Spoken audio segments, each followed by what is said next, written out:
오늘 말씀은 베델로 올라가자라는 제목으로 은혜를 나누고자 하는데, 제가 연속해서 창세기에서 야곱 이야기를 하고 있습니다. 첫 번째 야반도주, 두 번째 야반도주.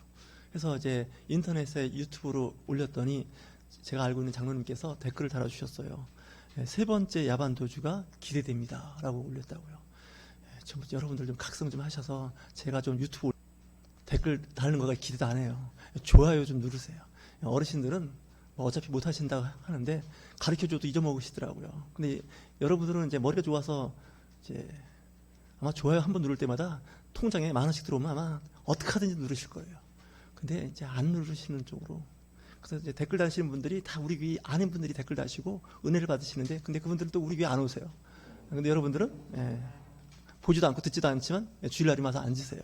그러니까 뭐 어쨌든 다 동일하다 생각이 드는데, 세 번째 야반도주 이야기를 오늘 하려고 합니다. 사실 제가 이렇게 시리즈로 잘 안 하는 설교를 해서 전주에 한 설교를 그 다음 주에 뒤집어 엎는 설교를 많이 했는데 이게 은혜가 안 된대요. 그래서 어느 분이 좀 설교가 좀 연속성이 있었으면 좋겠다 했는데, 뭐 그걸 좋아하시는 분도 있는데 어떤 분은 자꾸 구약에만 머물지 말고 신약으로도 오라고 그러는데, 신약을 이해하시려면 구약을 좀 적당히 좀 아셔야 됩니다.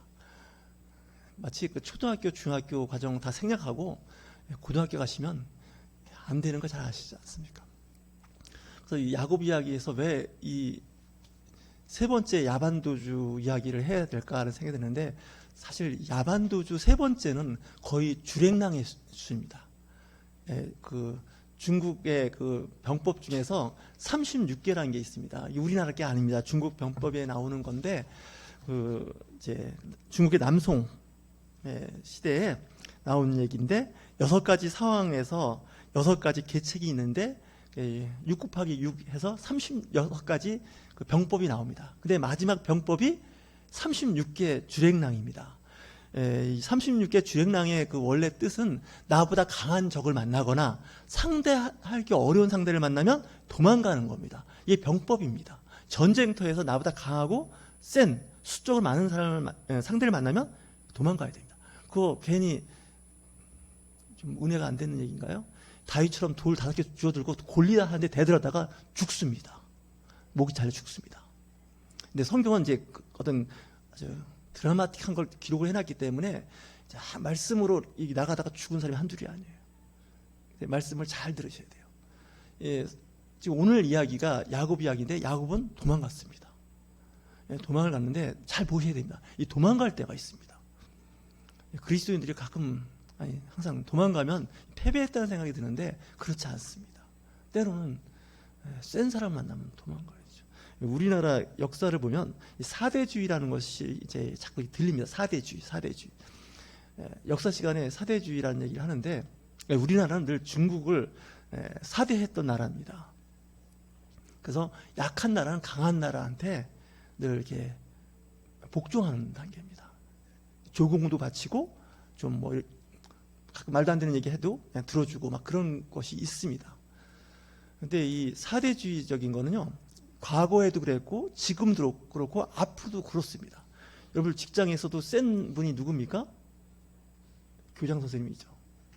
센 분이 누굽니까? 사장님, 회장님이 센 사람입니다. 근데 교장 선생님하고 다퉜다? 사장님한테 대들었다? 회장님한테 덤볐다? 군대 같으면 그걸 하극상이라고 합니다. 그래서 나보다 계급이 높고 위계의 질서 위에 있는 사람한테는 순종하고 복종하는 게 예의입니다. 며느리가 여기 3분 계신 것 같은데, 며느리는 시어머니한테 잘 보이셔야 됩니다. 아멘 하시겠습니까? 갑자기 설교가 이상하게 풀리는 것 같은데, 며느리는 시어머니한테 잘 하셔야 됩니다. 난 시어머니 안 계시니까, 과거에 계셨습니다. 지금은 안 계시지만. 근데 어느 날 보니까 내가 시어머니가 된 겁니다. 다 그 과정이 있었던 겁니다. 며느리가 씌우자마자 이 집안 분위기가 왜 이러냐고 집안 분위기를 다 뒤집어 엎으면 이 사고가 커집니다. 사도 바울도 그 얘기 하죠, 나중에. 집사나 이제 세울 때, 교회 직분을 세울 때 이 초신자를 직분 세우지 말라고 그럽니다. 이 검증 시스템이 필요한 겁니다. 모든 조직, 모든 사회는 다 그렇습니다. 이걸 막 뭉개버리면 위계 질서가 다 무너집니다. 시어머니 얘기만 해서 좀 그런데 시아버지도 중요해요. 시아버지한테 잘하셔야 돼요. 이렇게 되면 이제 이 교회는 다 이제 할머니 할아버지로만 모일 겁니다. 도저히 은혜가 안 됩니다. 그렇죠? 시어머니, 시아버지 시금치도 안 먹는데 시자 들어갔다고 이거 나보고 이거 어떡하라고. 근데 세월이 흐르면 자기가 시어머니, 시아버지가 됩니다. 그렇지 않겠습니까? 저도 52세까지 50살 전까지는 여러분들처럼 이렇게 프로에 앉아서 말씀을 듣던 사람입니다. 입장이 바뀌었는데 근데 바뀐 이 전과 후 비포 애프터를 보니까 요즘에 느끼는 건요, 비포가 좋습니다. 애프터가 상당히 스트레스가 심하더라고요. 저도 여러분들처럼 11조 내고 감사헌금 내고 주일 성수 해가면서 강대상에서 설교하는 입장이 된 거예요. 프로에 앉았을 때 그거 하고 앉아서 있으면 사랑받고 그냥 이렇게 잘 지냈는데 이 입장이 바뀌니까 그런 거예요. 근데 어쩌다 이렇게 된 거예요. 여러분들 그 TV 프로 중에 보면 어쩌다 어른이라는 프로 있죠. 어쩌다가 내가 시어머니가 된 거고 어쩌다 시아버지가 됐고 어쩌다가 내가 교회 장로가 되고 안수집사가 되고 어쩌다 내가 어머니가 되고 막 이런 일들이 벌어진 거예요. 그 배경에는 뭐가 있나 했더니 시간이라는 게 있더라고요. 이 시간이 사람을 변화시키는데 어린이부터 시작해서 청장년에서 어르신까지 그 단계를 하나하나 밟아가도록 만든 거예요. 그래서 이 강자를 만나면, 윗사람을 만나면 예의를 갖추는 게 매너입니다. 이걸 뭉개버리시면 어렵습니다. 오늘 이 야곱 이야기를 하는데 야곱은 12아들을 낳았습니다. 최종적으로. 딸 하나 디나를 낳았습니다. 그러니까 13남매를 낳았어요. 근데 사고가 생겼습니다. 이제 형을 하고 이제 화해를 했습니다. 이제 고향으로 돌아가는 과정에서 히위 족속을 만나게 됩니다. 그 가나안 땅에는 히위 족속이라는 족속이 살고 있었는데 그 하몰의 아들 세겜이 추장이었습니다. 근데 이 디나 딸이 성숙해갖고 이제 놀러 갈 곳이 아닌 곳을 간 것 같습니다. 거기서 세상을 봤습니다. 세상이 참 좋지 않습니까? 화려하고 좋습니다. 근데 거기서 성추행 당하는 아주 집안에 있으면 안 될 일을 당하게 됩니다. 이 소식을 듣게 됩니다. 누가 들었냐? 야곱과 그 아들 11명이 듣게 됩니다. 요셉은 이제 있었지만 어렸고 마지막 베냐민은 태어나지 않은 상태입니다.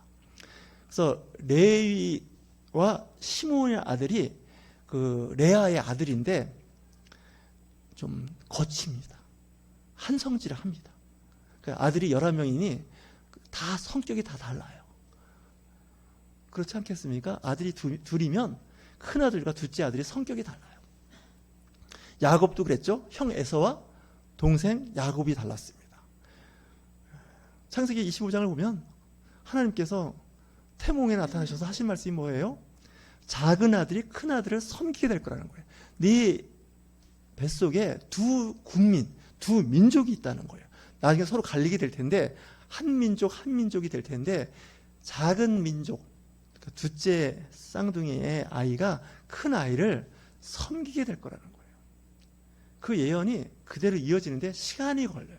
그 과정이 순탄하지는 않아요. 근데 이 야곱이 이제 정말 안 좋은 일이 있는데 자식 많은 집안은 시끄러워요. 그래서 요즘에 자식을 안 낳나 봐요. 낳으면 하나. 우리 속담에도 그런 말 있지 않습니까? 가지 많은 나무 바람에 늘 흔들리는 거예요. 그죠? 낙엽이 있으니 흔들려요. 그래서 어떤 일이 벌어졌냐면 아들들이 작당을 해요. 아버지한테 보고하지 않은 거예요. 중심에 시므온과 레위와 시므온이 이제 그 하몰의 그 아들 세겜 추장에게 딜을 해요. 좋다. 내가 내 동생, 여동생 결혼하게 해주고 당신들이 원하는 바 서로 여러 가지 공유하겠다. 재산도 공유하고 서로 여러 가지 공유하겠다 해서 이제 유대인들이 하는 이스라엘 사람들이 하는 것을 있는데 우리와 같이 결혼도 하고 같이 생활을 하려면 당신들은 해야 할 게 하나 있다. 그게 뭐냐? 할례다. 영어로 하면 서컴시전. 이 할례를 해야 되는데 이 할례를 하지 않으면 안 된다. 이 할례가 쉽지가 않습니다. 낳은 지 8일 만에 갓난아기 때는 괜찮은지 모르겠지만 이 성인이 돼서 이 할례를 한다는 건 이 보통 일이 아닙니다. 이 감염, 세균 감염도 될 수 있고 부작용도 많습니다. 근데 이 하몰의 아들 이 세겜이 얼마나 그 디나를 사랑했는지 합니다. 자기만 하는 게 아니라 자기 어떤 민족이겠죠? 히 족속 모든 족속들한테 다 그거 하자 그래요. 근데 다 합니다. 정말 모든 남자들은 할례를 행합니다. 요즘 말하면 포경수술입니다. 이 포경수술 다 하는 겁니다. 근데 포경수술을 하면요 일주일에 열흘 동안 꼼짝 못합니다. 남자들이 움직일 수가 없어요. 통증 때문에. 지금처럼 뭐 의학이 발달해서 뭐 항생제가 있는 시대도 아니고 이거 뭐 대책이 없습니다. 상처가 덧날 수도 있고. 근데 그 일을 합니다. 그래 놓고서는 기습을 해서 이 하몰과 세겜까지 죽이면서 그 히족속 남자를 다 죽여버립니다. 요즘 말하면 학살입니다. 아들들이 그 일을 했다는 겁니다. 이게 진짜 이 가족 잔혹사입니다. 그리고 여자들은 다 노예로, 그리고 그들의 재산을 양, 염소, 폐물 다 마치 전쟁의 전리품처럼 챙겨버렸습니다. 한 민족을 다 없애버린 겁니다.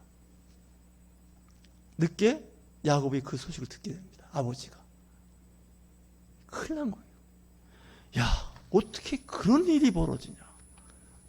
그렇지 않겠습니까? 자기 동생이 강간당하고 그런 거는 이제 정말 기분 나쁘고 힘들지만 그렇다고 해서 그걸 한 민족을 완전히 다 학살시키냐? 이렇게 이제 나온 거죠. 그 34장 29절을 보면 그들의 모든 재물을 빼앗았으며 그들의 자녀와 그들의 아내들을 사로잡고 집 속에 물건을 다 누락질했다는 거예요. 거의 강도 수준이 돼버린 거예요. 이 하나님을 믿는 백성이 이래버린 거예요. 정말 이게 끔찍한 거예요. 그래서 야곱이 아들한테 야단을 치었죠. 뭐라고 야단 치냐면 34장 30절에 이렇게 얘기합니다.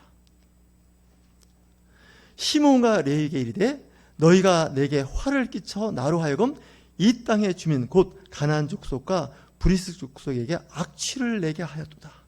너희들 때문에 우리 큰일 났다는 거예요. 이 가나안 족속들이 가만히 안 있을 거예요. 거기에 동맹을 맺은 족속들이에요. 히 족속, 브리스 족속, 가나안 족속들이 있는데 서로 동맹을 맺었어요. 우리가 어떤 침략을 받으면 같이 동맹을 해서 그 상대국의 전쟁을 선포하고 하는 거죠. 지금도 그렇지 않겠습니까? 잘 아시는 그 유럽의 나토 연합군이지 않습니까? 그래서 전쟁할 때 보면 그 연합군의 어떤 그 한 나라가 싸우는 게 아니고 두 나라가 싸우는 게 아니고 관련된 수십 개 나라가 전쟁에 관련해서 말려들게 돼 있습니다. 지금도 마찬가지입니다. 야곱이 오니까 끔찍한 거예요. 큰일 난 거예요. 옆에 있는 족속들이 국가들이 가만히 있을 리가 없다는 거예요. 피해 보복을 벌리는 사건이 이제 창세기 34장과 35장의 이야기가 나옵니다. 집에 가셔서 한번 잘 읽어보십시오. 다른 민족이 이제 이스라엘 민족을 괴롭히고 힘들게 한 것도 있지만 이 야곱이 그 아들들이 한 족속을 아주 그냥 멸종시킨 거나 마찬가지예요. 거기다가 갖고 있는 걸 다 챙겨갖고 왔어요. 근데 이제 야곱이 이야기를 하죠. 30절입니다. 34장 30절에 보면 나는 수가 적은즉 그들이 모여 나를 치고 나를 죽이리니 그러면 나와 내 집이 멸망하리라. 야곱의 이야기예요. 그들이 우리를 복수전을 벌이겠죠? 하면 우리는 죽는다는 거예요. 앞에 나오는 게 뭐냐? 수가 적다는 거예요. 그러니까 우리 갖고는 안 돼요. 왜 안 되냐? 형 에서가 400명 사병입니다. 사병은 개인적으로 이 용병입니다. 그러니까 400명의 용병을 데리고 왔을 때도 이 꼬리를 내리고 깽했던 이 야곱의 그 가족들입니다. 근데 이 사람들하고는 상대가 안 되는 거예요. 그래서 뭔가 좀 이렇게 힘겨루게 하실 때 조심하셔야 돼요. 상대방이 강하고 힘이 있으면요 도망가는 거예요. 그걸 주랭랑이라고 해요. 굳이 뭐 병법이 하면 36개예요. 그래서 이제 이 세 번째 야반도주가 나옵니다. 근데 이 세 번째 야반도주는 아들들 때문에, 딸 때문에 생긴 겁니다. 첫 번째, 두 번째는 뭐 주로 이제 자기가 잘못한 거죠. 근데 세 번째는 뭐가 문제예요? 자식 때문에 사고 나요. 여러분 인생 사실 때 나는 그럭저럭 살았어요. 주량랑도 했고 뭐 야반도주인지 했고 뭐 여러 가지 일이 있었어요. 근데 문제는 뭐가 문제냐? 자식이 또 그걸 하더라는 거예요. 자식들도 그 일을 하더라는 거예요. 이 자식 때문에 집안이 망하게 생긴 거예요. 야, 어떻게 너 일을 그렇게 했냐? 너 때문에 우리 집안이 망하게 생겼습니다. 예, 여러분 그 드라마 가끔 보시면 그 막장 드라마 이렇게 보시면 거의 복수전이 나오지 않습니까? 집안 대 집안.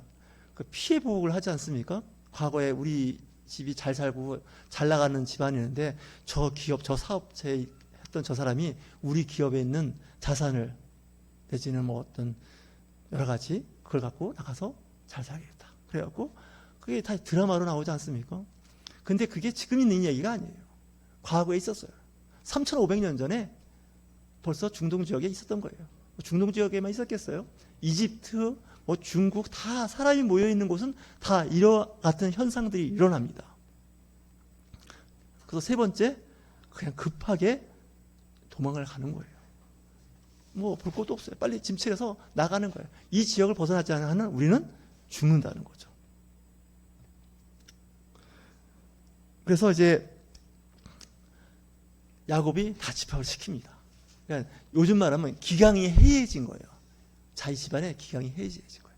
그때 가장이 중심을 잘 잡아주셔야 돼요. 아셨죠? 어르신들이 잘 잡으셔야 돼요. 며느리가 집안을 잡을 수는 없지 않습니까? 그렇잖아요. 그 며느리가 시집을 오면 적진에 혼자 온 거나 마찬가지예요. 포위당한 거예요. 시아버지, 시어머니, 시아주버니, 시동생. 그렇잖아요. 모르는 사람 사이에 둘러싸인 거잖아요. 그러니까 어떻게 하겠어요? 어쨌든 그 집에 가장이 있어요. 가장이. 그래서 이제 야곱이 다 모읍니다. 모아가지고 오늘 2절 말씀. 뭐 2절 말씀 한번 띄워보실래요? 오늘 자막이 있는데 창세기 35장 2절 말씀이에요. 한번 우리 같이 말씀을 한 목소리로 말씀을 읽겠습니다. 야곱이 이에 자기 집안 사람과 자기와 함께한 모든 자에게 이르되 너희 중에 있는 이방 신상들을 버리고 자기를 정결하게 하고 너희들의 의복을 바꾸어 입어라. 이 무슨 얘기냐면요. 한 절밖에 안 되지만 벌써 세상에 세속화된 건 물들어 버린 거예요. 세상에 여러 가지. 그래서 보니까 하나님을 믿고 하나님을 아는데 이방 신상을 갖고 있는 거예요. 그래서 이제 누가 생각이 나나요? 야곱의 아내 라헬이 있었죠. 라헬이 자기 아버지 집에서 나올 때 야반도주 할 때 갖고 나온 게 하나 있어요. 뭐죠? 신상, 우상을 하나 갖고 나왔어요. 드라빔이라는 거.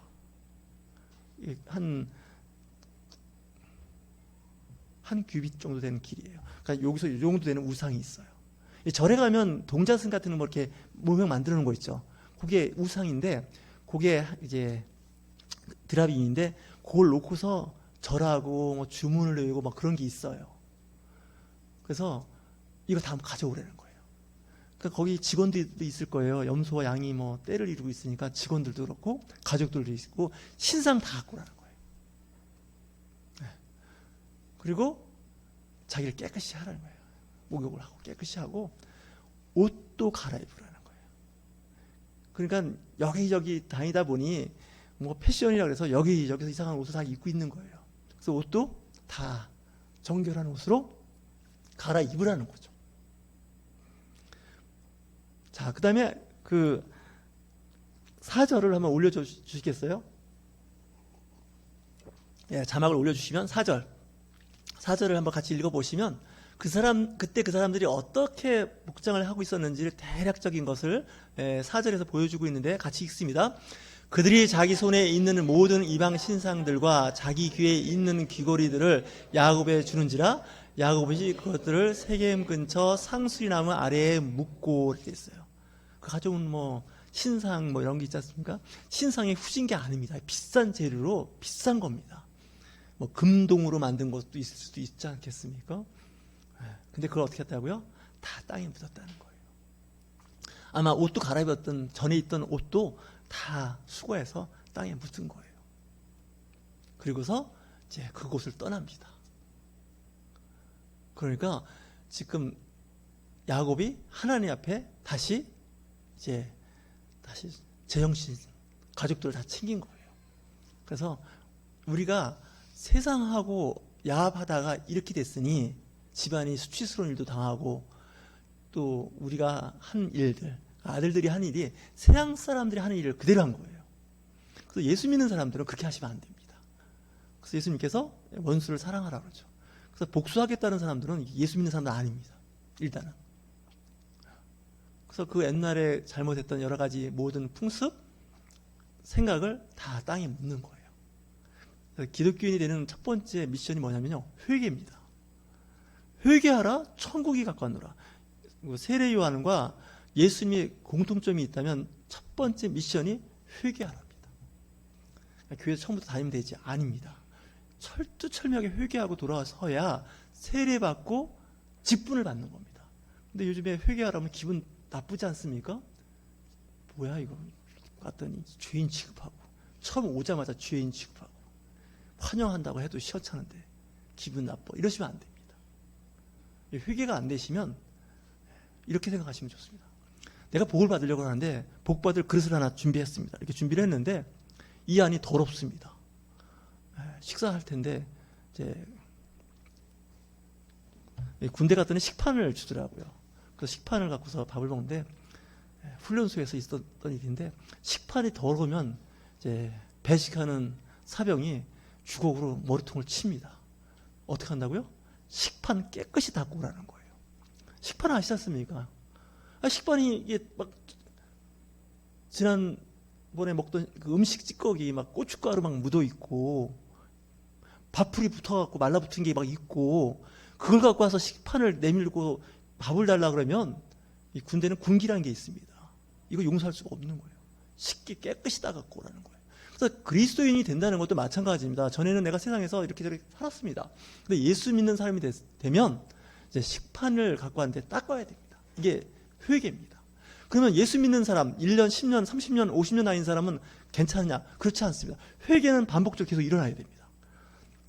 식판을 받았는데 아침 먹고 점심 먹을 때 또 식판 닦으셔야 됩니다. 깨끗이 닦으셔야 됩니다.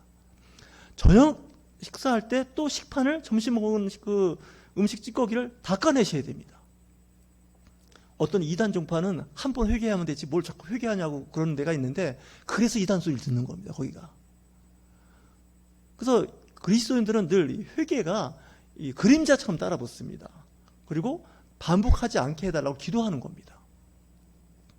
그래서 이 야곱의 그 가족과 함께 식솔들은 다 새로운 마음을 갖고 이제 그곳을 떠나는데 어디로 갈까요?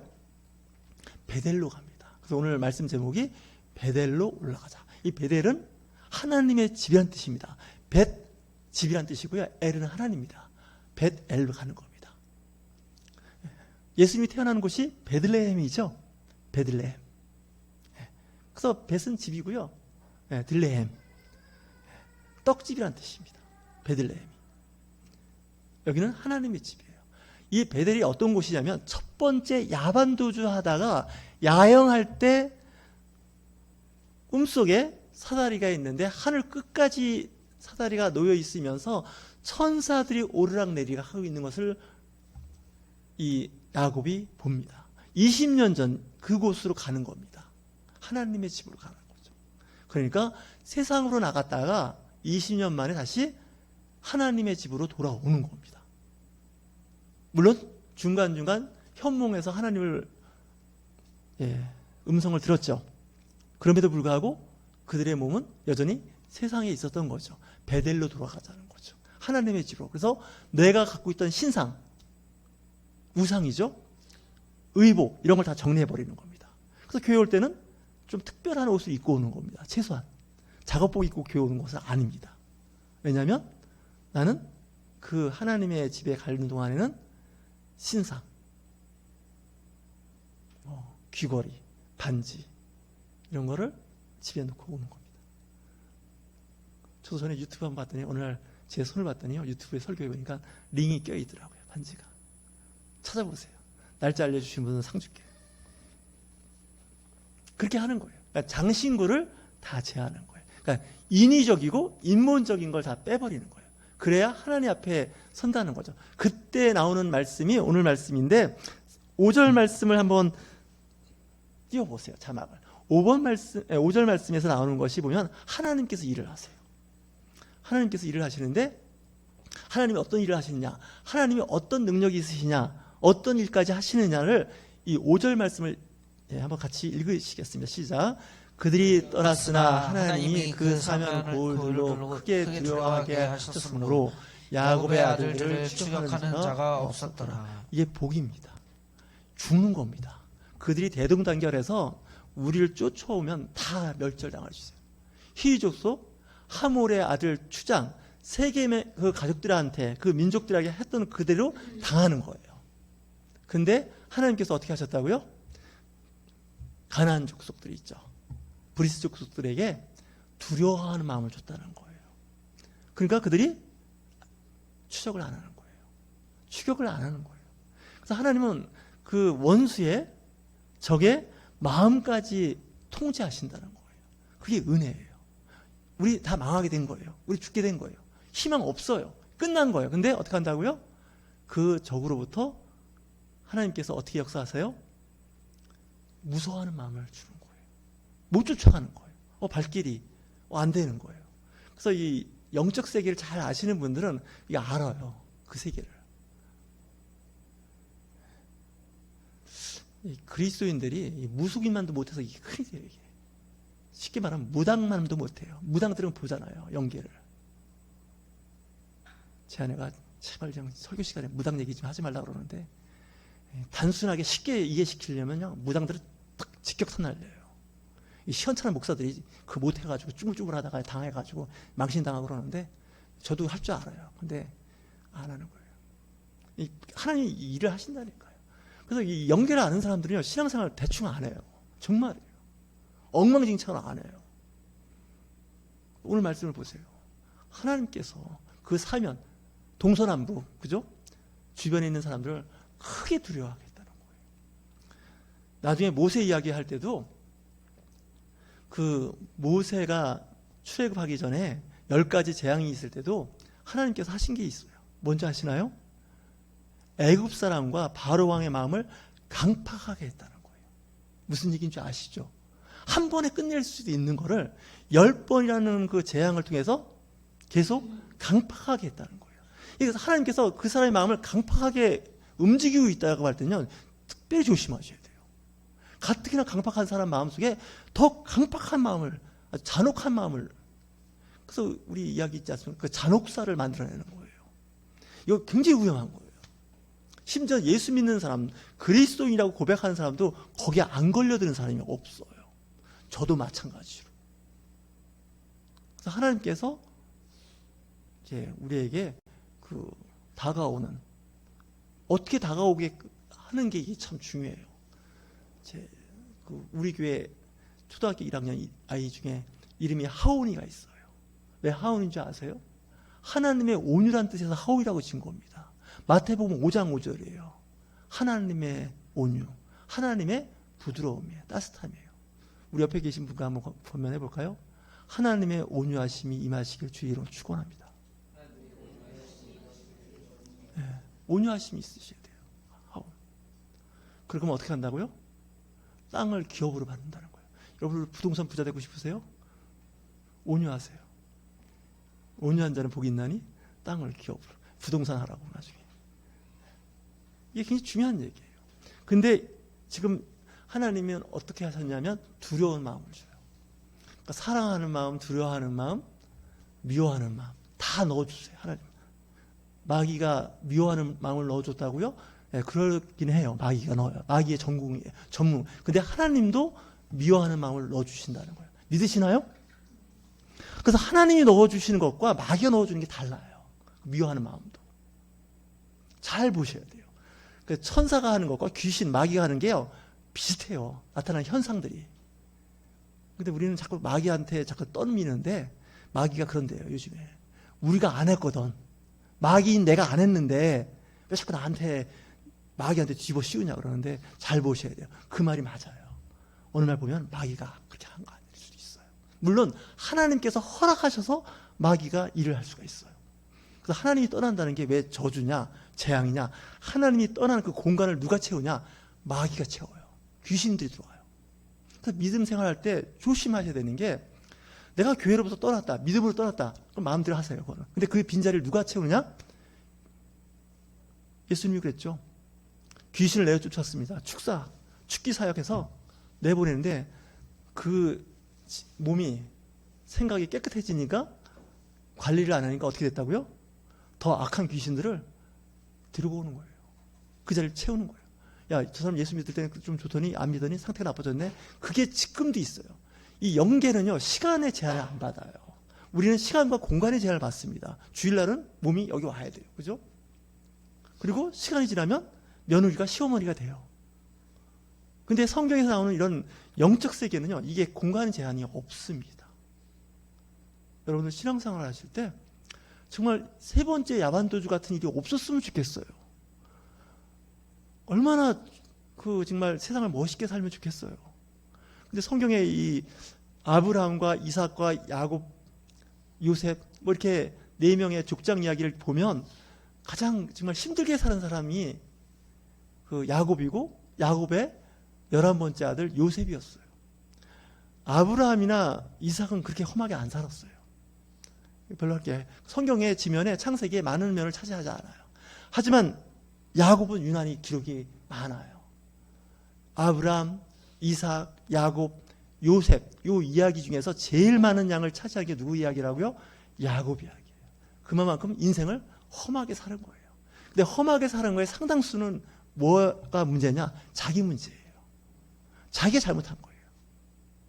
누구한테 이게 떠밀릴 일이 아니에요, 보면. 자업자득이라 그러지 않습니까? 업이라 그러죠. 불가에서 하는 말인데.